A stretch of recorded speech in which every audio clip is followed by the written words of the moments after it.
Здравствуйте. Всем здравствуйте, артисты, всем здравствуйте. Сегодня мы начинаем с вами такую необычную репетицию онлайн. Для нас, для всех это новое такое качество, но ничего не поделаешь.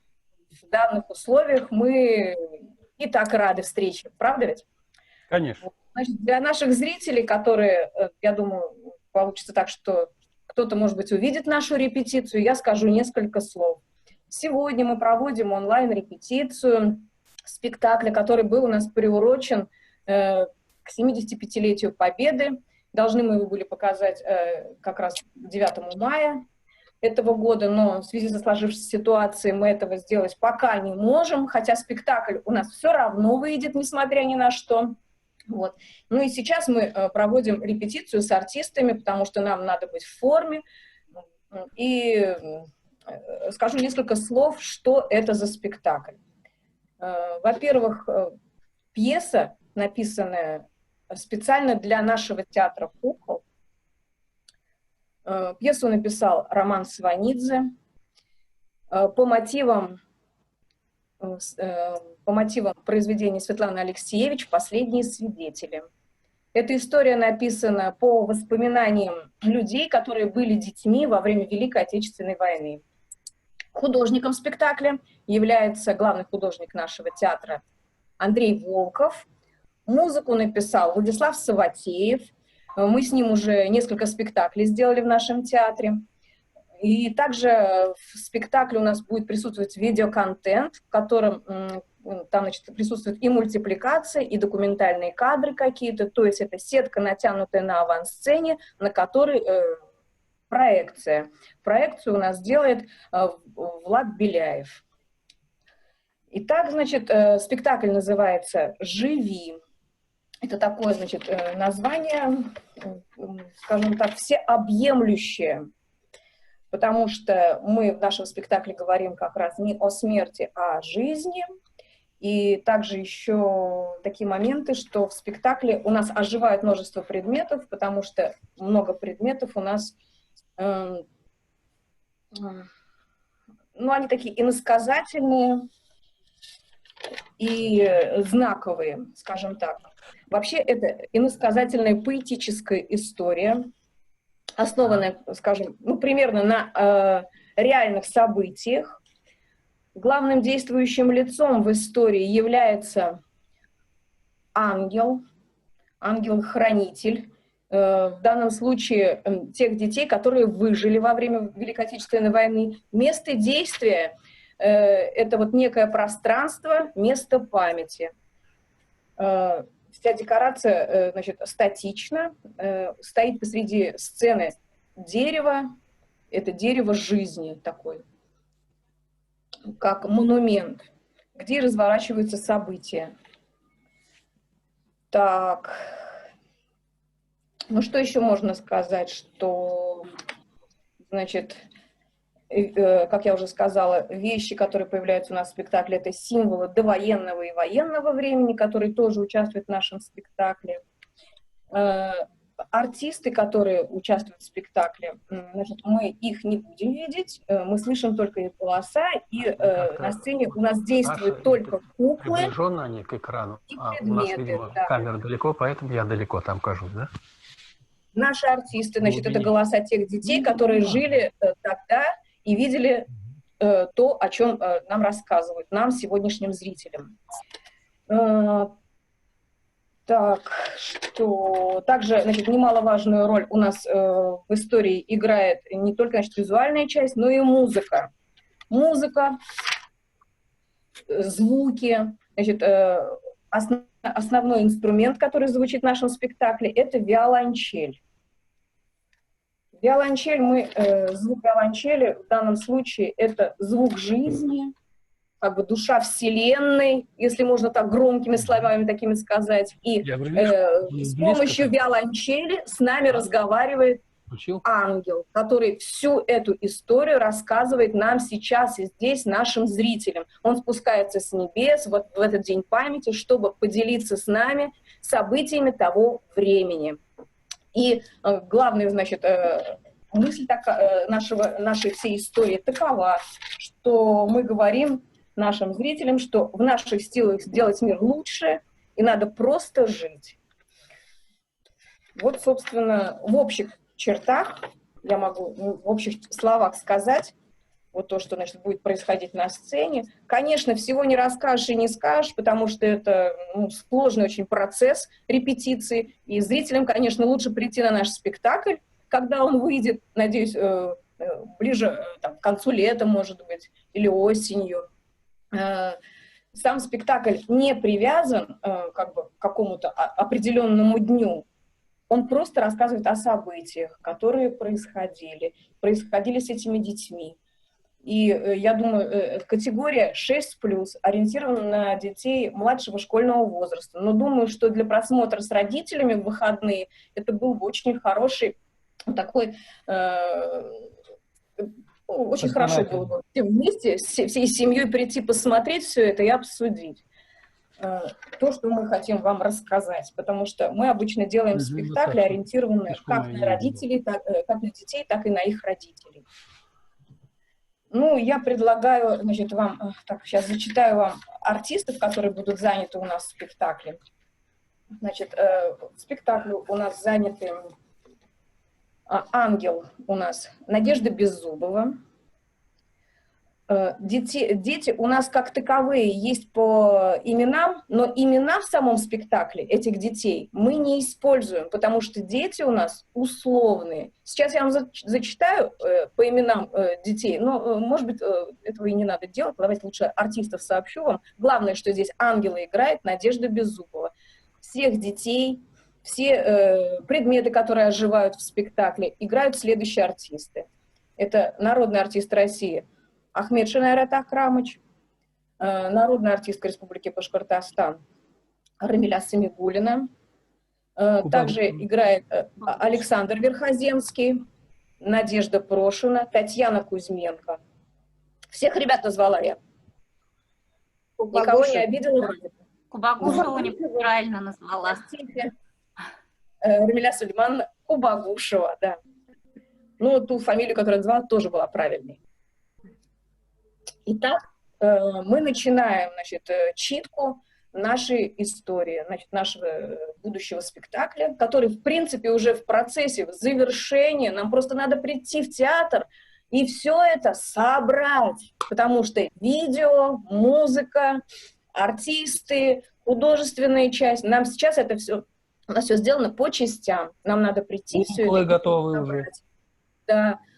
Кроме всего прочего, у нас трудность состоит в том, что ангел вживую, во многих моментах нашей истории играет на виолончели. То есть актриса сама владеет инструментом. Сейчас она какие-то эпизодики, может быть, подыграет немного. То, что она во время этого нашего карантина разучивала по нотам, сидела дома. Также сейчас во время репетиции мы будем включать музыку. В каких-то моментах с нами присутствует звукорежиссер Роберт. Роберт, ты здесь? Роберт? Роберт. Да, все хорошо. Вот, инженер, который все это состряпал. Да, инженер, который администратор наш, это Сергей Булка, который вот нам помогает проводить всю эту репетицию. Значит, ремарки буду читать я, режиссер этого спектакля, Виктория Щербакова. Так, приступаем. Ребята, давайте, значит, берем все пьесы, вспоминаем, что-то останавливаемся где-то, что-то разбираем. Значит, у нас тогда времени хватит. Вы нам подсказываете, ладно, что-то? Что? Вы нам подсказывать будете, ладно, пожалуйста? Что-то. Конечно, конечно, бесспорно. Да, и еще хотела как раз сказать, что вот эта тема, которую мы сейчас все говорим и обсуждаем, для нас, для всех, для зрителей говорю, вот артистов, которые вот в этом спектакле собрались, нам эта тема тоже близка всем оказалась, потому что, как и у многих в нашей стране, родственники, дедушки, бабушки, прабабушки, тети, дяди были на войне на этой. И нам это все близко, очень близко. И важно, что вся эта история написана, не высосана из пальца, а написана по реальным воспоминаниям людей, которые присутствовали там. И это были дети в возрасте от 3 до 10-12 лет, грубо говоря. И их такие внутренние воспоминания, именно психологические, они вынесли через эту войну. И это важно. Мы здесь говорим не о каких-то героях, а говорим о детях, которые жили в то время, и которые все вот эти ощущения, то есть они лишились детства настолько, что им пришлось вот эту войну пронести через все свои годы, и до сих пор они не могут освободиться от этого ужаса, с которым столкнулись тогда. Итак, значит, на сцене у нас натянута специальная видеосетка, на которой видеоряд периодически появляется. На сцене темно. Значит, итак, на авансцене мы видим экран, на нем небо. Через какое-то время мы видим крону приближающегося дерева и летящую к нему точку. Это ангел. Затем видим его уже стоящим за экраном этого дерева, за экраном, да, и у него в руках тазик для белья. Он поворачивается, идет к большому цветущему дереву, похожему на дом. Рядом с деревом изгородь, под деревом вещи до военного времени. Ну, там, значит, много разных вещей. Одинокий стул, старая швейная машинка, буржуйка, на дереве висит репродуктор, висит женский пиджак. Так, значит, дальше. На ветках дерева также застыли фигуры детей. Как я уже говорила, дети в нашем спектакле в разных ипостасях, в данном случае они статично на ветках деревьев закреплены. Эти фигуры, значит, детей застыли, они сидят и стоят в ветвях, как будто вот-вот оживут. Рядом с ними висят еще какие-то вещи, в центре репродуктор. Ангел ставит тазик на стул, достает несколько пар небольших крыльев, выжимает, встряхивает и, не торопясь, развешивает для просушки. Роберт, можешь включить? Роберт. Слова можешь включать уже. Угу. У меня сын уже взрослый мужчина. Когда он был маленьким, меня мучила сама мысль попытаться рассказать ему о войне. Он расспрашивал, а я уходил от разговора. Я любил читать ему сказки. Я хотел, чтобы у него было детство. Он вырос, а мне все равно не хочется говорить с ним о войне. Я много раз пытался это нарисовать, а получалось другое. Деревья, трава. Может быть, когда-нибудь я расскажу ему о своем сне. Может быть. Я не уверен. В войне меня интересует необъяснимое. Я до сих пор о ней много думаю.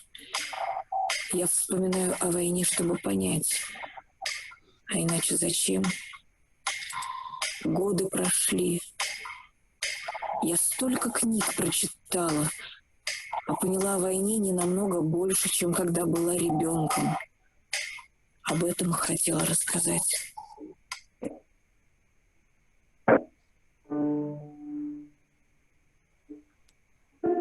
Ангел, развесив крылышки, берет из-за изгороди виолончель, садится на стул и начинает играть. Все вокруг наполняется звуками, и картинка оживает.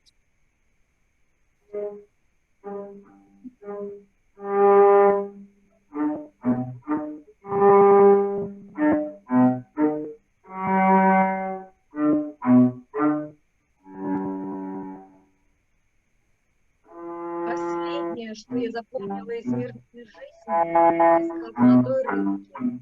Нам папа ее читал. Я всегда у золотой рыбки что-нибудь просила. Золотая рыбка, миленькая, золотая рыбка. И братик просил.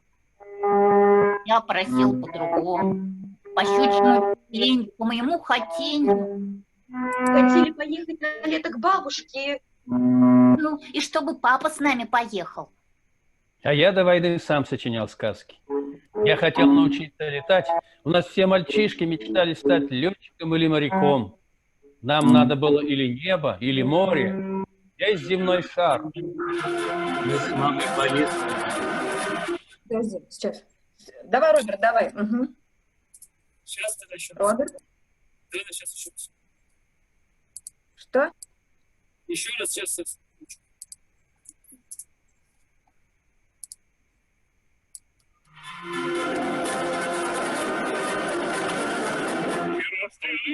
Чтоб спас сделать пылью, преодолеть пространство и простор, добраться до...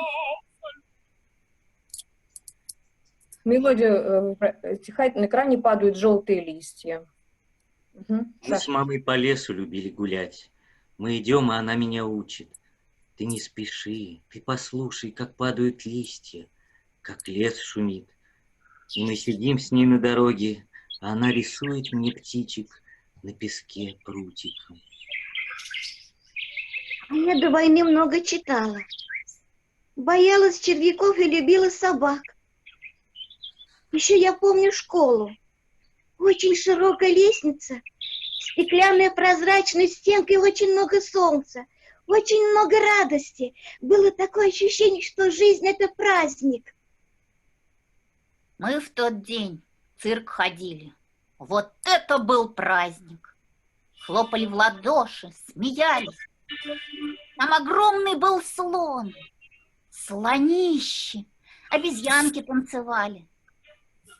А когда на улице... Здесь у нас сцена цирка. Да. Дальше, Тань, читай. А когда на улицу вышли, видим, люди идут, плачут.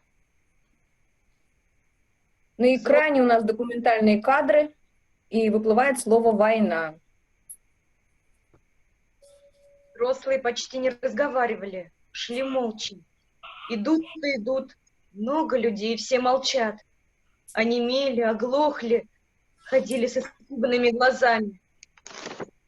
В доме дереве начинают хлопать окна и двери, суета. В дверном проеме две фигуры прощаются. В тот день стали исчезать папы. Я, когда проснулась, увидела. Папа долго целовал маму. Никогда раньше он так ее не целовал. Мама повисла у него на шее и не отпускала. Мы выскочили на крыльцо и закричали: «Папа! Папа!» А отец увидел нас, закрыл голову руками и побежал. Он оглянулся, боялся. Войну я увидел с дерева. Взрослые нам не разрешали, а мы все равно смотрели. Теперь-то мы проявим себя, поможем нашим бойцам. А чего тут бояться? Война — это же самое большое приключение. Летали немецкие самолеты, а мы кричали: «Ура! Ура! Роберт, музыку давай! Роберт, музыка!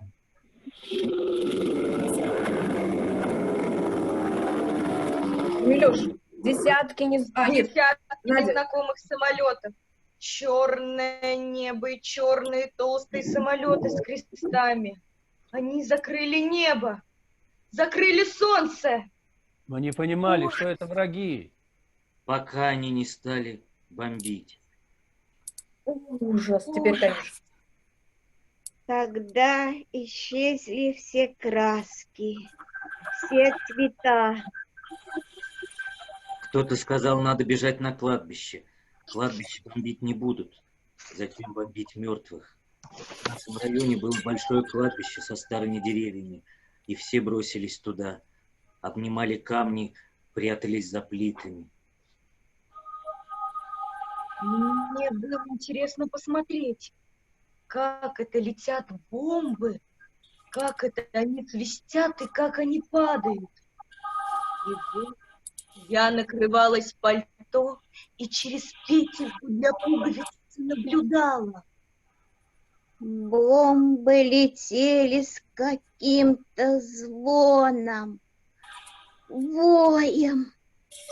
Эти звуки. У меня были мокрые ладошки. Надо открывать рот, чтобы не оглушило. Надо открывать рот, чтобы не оглушило. Все дети стоят на изгороди, смотрят в небо, открывают рты. Похоже, что они безмолвно кричат. Золотая рыбка, милая золотая рыбка, вот перестанут бомбить, и я буду слушаться маму, всегда буду ее слушаться. Золотая Все рыбка, дети милая шепчут. золотая рыбка. Дети все. Золотая рыбка, Золотая золотая рыбка. рыбка. Выныривает золотая рыбка, она тоже открывает рот. Все стихает. Метроном, Роберт. Пожар.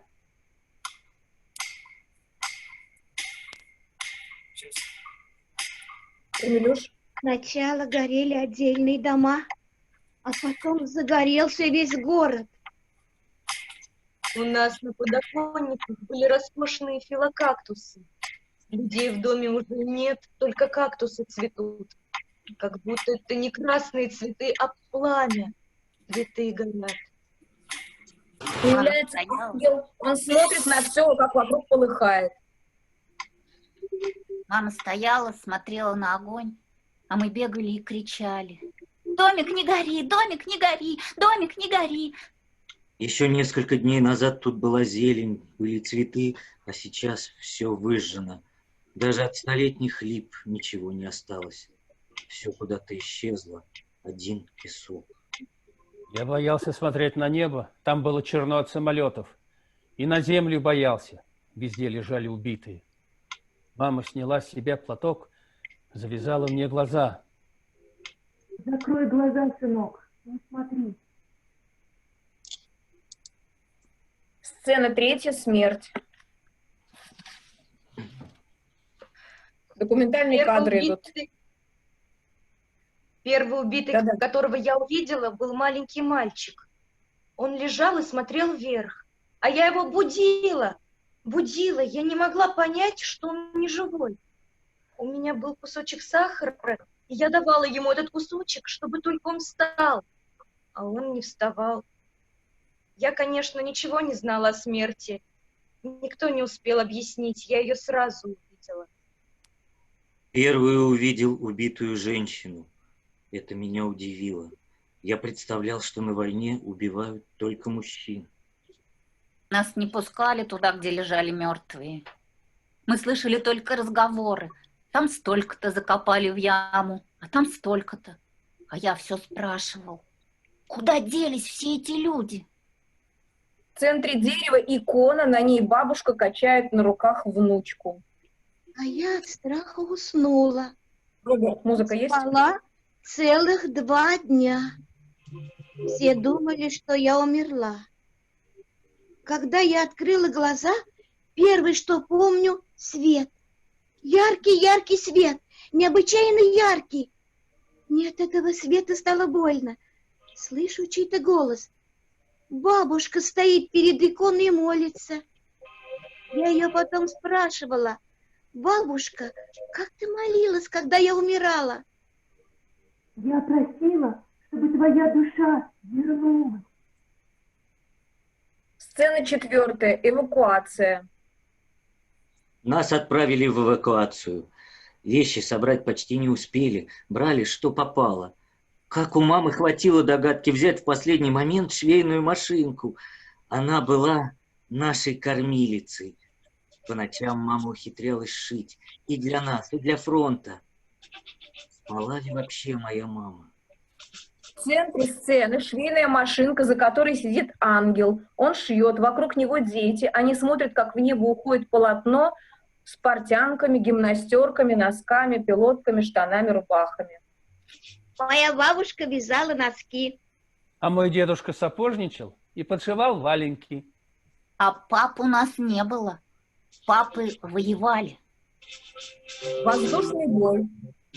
В небе появляются самолеты, верхом на которых сидят летчики в красных вязаных носках. Внезапно их атакуют большие черные самолеты. Это все кадры на экране. Сражение удаляется в сторону зорниц. Вместо летчиков появляется стая снегирей с красными грудками, которые садятся на дерево. Время кончается. Раненых солдат. Они стонали, им было так больно. Хотелось все отдать этим солдатам. Появляется ангел, он кормит птиц, дети тоже. Это у нас называлось «кормить пап». Всех военных мужчин мы называли папами.